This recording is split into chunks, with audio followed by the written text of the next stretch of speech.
आज़ाद कश्मीर में महंगाई खिलाफ थियल एहतजाज में शिरपसंद शामिल हुआ। शिरपसंदन की कोशिश हुई तो दफ़ेड़ पैदा थे ऐं भञ थे। एहतजाज दौरान पुलिस अहलकार ऐं शहरनि जे मारजण ते अफ़सोस है। आज़ाद कश्मीर की तरक्की ऐं खुशहाली पाकिस्तान की तरक्की ऐं खुशहाली से सलाहियल है। पाकिस्तान सदाई कश्मीरियन के सपोर्ट किया है ऐं कंदो रहंदो। असां आज़ाद कश्मीर लाइ 23 अरब रुपयनि जे इमदादी पैकेज जो ऐलान किया है। मुज़फ़राबाद में आज़ाद कश्मीर काबीना के इजलास में खिताब संदसि चवण आहे त OIC कॉन्फ्रेंस में कश्मीर मसइले ते आवाज़ उथारियो वियो। बलारियल कश्मीर ऐं फ़लस्तीन के मामले ते दुनिया ख़ामोश तमाशाई बणियल आहे। काल्ह जेका KP में हरकत थी उहा नंढी सोच रखंदड़ माण्हू ई करे सघनि था। गवर्नर हाउस जा दर बंदि करे हुन नंढी सोच जो मुज़ाहिरो कयो। PTI बानी नंढी सोच जो मालिक आहे। KP हुकूमत के बिना देर अवाम खां माफ़ी वठणु घुरिजे। PTI बानी हमेशा अवाम के दफ़ेड़ कूड़ बदतमीज़ी ऐं प्रोपेगेंडा जी सियासत सेखारी। सिंध के सीनियर वज़ीर शर्जील इनाम ने मंजू कराची में ऑरेंज लाइन बस सर्विस जे वाध जो इफ्तिताह करण खां पोइ मीडिया सां ॻाल्हियूं। संदसि चवण आहे त दुबई लीग्स जी वेबसाइट आहे जंहिंजी का तस्दीक नाहे। संदसि नालो इलेक्शन कमीशन जे गोशवारनि मां कढी दुबई लीग्स में शामिल कयो वियो। असीं अवाम जा चूंडियल नुमाइंदा आहियूं। अवाम आॾो जवाबदेह आहियूं। मख़सूस माण्हुनि खे चूंडे निशानो बणायो वियो आहे। सोशल मीडिया वसीले किरदार कुशी कई पई वञे जेका चङी ॻाल्हि नाहे। सियासतदान आसान तरीन फुटबॉल आहे जंहिंजी दिलि चवे थी उहो लत हणे थो। साकिब निसार जज जी शक्ल में बदमाश बणिजी ग़लति कम कया। संदसि हिकु कदम गैर आईनी हो। ऑरेंज लाइन BRT के ग्रीन लाइन सां ॻंढियो पियो वञे। ऑरेंज लाइन जा मुसाफ़िर BRT स्टेशन ते लहंदा ऐं प्यादल पुल क्रॉस करे ग्रीन लाइन में वेहंदा। पेट्रोलियम शयुनि जे अघनि में लात सुठो सौण आहे। असां वॾनि मुनशियात फ़रोशनि खे पकड़ियो आहे। सिंध मां मुनशियात जो नालो निशान ख़त्म करे छॾींदासीं। सुप्रीम कोर्ट में नैब तरमीमुनि खे कलदम करार ॾियण ख़िलाफ़ हुकूमत की अपील ते ॿुधणी। PTI बानी के वीडियो लिंक ज़रिए अदालत में पेश कयो वियो। चीफ जस्टिस काज़ी फाज़ीसा जी सरबराही में 5 रुकनी बेंच केस की ॿुधणी करे रही आहे। महांगे जे मारियल अवाम मथां हिकु ॿियो इलेक्ट्रिक बम किरण जूं तयारियूं। बिजलीअ जी बुनियादी क़ीमत में 5 रुपया फ़ी यूनिट वाध जो इम्कान। सेंट्रल पावर परचेसिंग एजेंसी ईंदड़ माली साल लाइ बिजली की ख़रीदारी क़ीमत जे तयन लाइ नेपरा में दरख़्वास्त जमा कराए छॾी।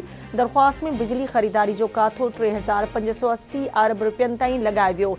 CPPA जी दरख़्वास्त ते हतमी फ़ैसिलो नेपरा पारां 23 मई ते कयो वेंदो।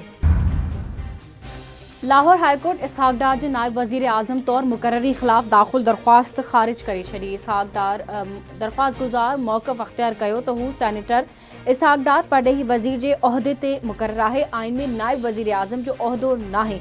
आइन जे उबतड़ इसहाक डार जी नायब वज़ीर आज़म तौर मुक़ररी कई वई आहे। इस्तदा आहे त मुक़ररी खे कलदम करार ॾिनो वञे।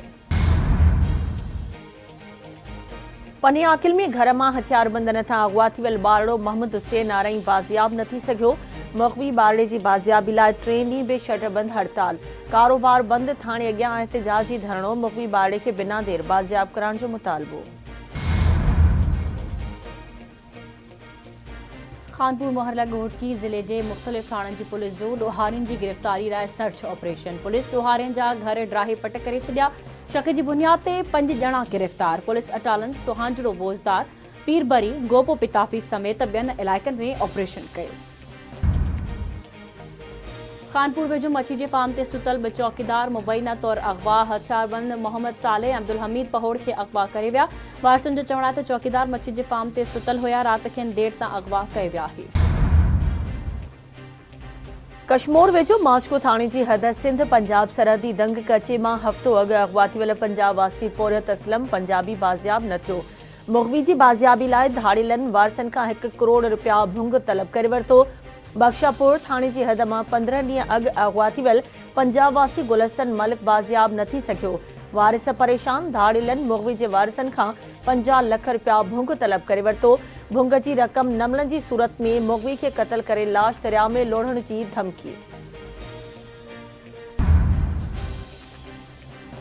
सनमा मुबैना तौर अगवा थी वियल नीगरी की बाज़ियाबी लाइ मल्हा बिरादरी जो इंडस हाईवे ते धरणो। Road block. गुज़िरियल ॾींहुं मंछरी पाड़े मां हथियारबंद 16 वरियनि जी उज़मा मल्हा खे अगवा करे विया हुआ। मनहड़ में शाखुनि जी वाराबंदी ख़िलाफ़ आबादगार एक्शन कमेटी जे सर ते मोरो बांधी रोड ते एहतिजाजी धरणो। Road block.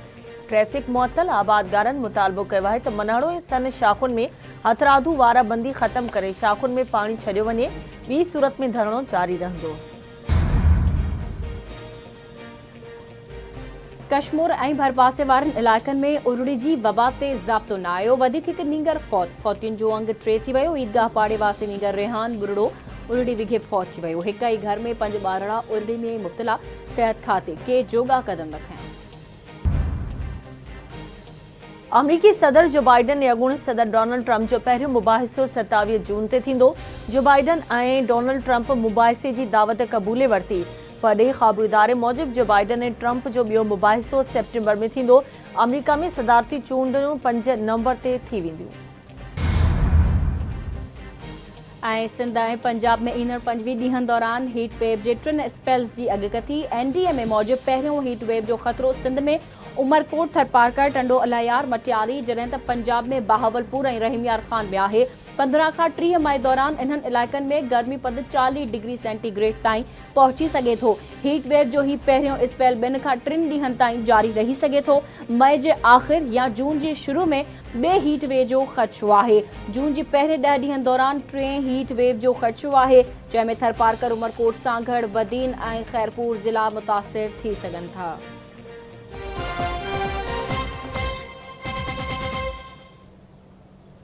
नाज़िन हेडलाइंस हमारे यूट्यूब बुलेटिन में तफ़सीली ख़बरूं शॉर्ट ब्रेक खां पोइ।